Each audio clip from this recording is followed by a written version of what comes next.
மத்திய அரசின் திடீர் முடிவால் ஒரு நடுத்தர குடும்பத்தில் இல்லத்தரசியின் அன்றாட நடவடிக்கைகள் கூட சில்லறை தட்டுப்பாடு காரணமாக சவால்களாக மாறியுள்ளன. இதுகுறித்து இந்த செய்தி தொகுப்பு விளக்குகிறது, அதை பார்க்கலாம். சென்னை வேளச்சேரி பகுதியை சேர்ந்தவர் இல்லத்தரசி தாரா. தன்னுடைய 2 வயது பெண் குழந்தை வெண்பாவை வைத்துக் கொண்டு தன்னுடைய அன்றாட தேவைகளுக்கு சில்லறை இல்லாமல் அல்லாடி வருகிறார். பால், தண்ணீர், சிலிண்டர், கேபிள் இணைப்பு என எதுவும் சில்லறை இல்லாமல் கிடைப்பதில்லை.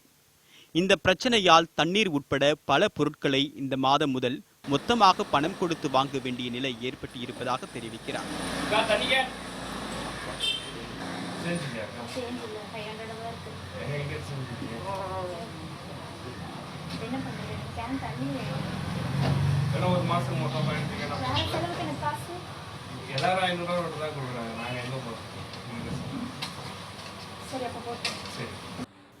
மருத்துவமனைகளில் பழைய நோட்டுகள் செல்லும் என்று அறிவிக்கப்பட்டு இருந்தாலும் கடந்த வாரம் தனது குழந்தைக்கு மருந்து வாங்க சில்லறை இல்லாமல் திண்டாடி உள்ளார்.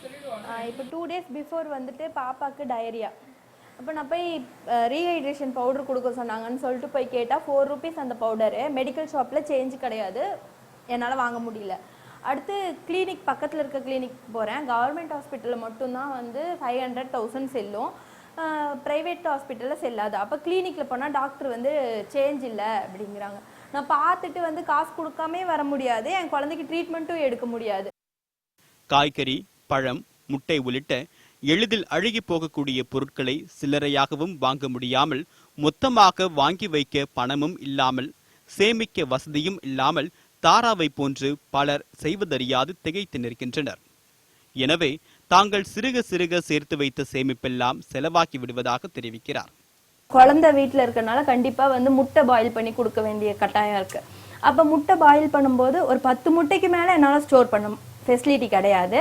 அப்படி இருக்கும்போது அதுக்கு மேல 10 முட்டைக்கு மேல வாங்கினாதான், ஒரு 20 முட்டை அந்த மாதிரி வாங்கினாதான் அவன் 100 ரூபாய் அந்த மாதிரி கொடுக்க முடியும், இல்லைன்னா சில்லறை தேவைப்படுது.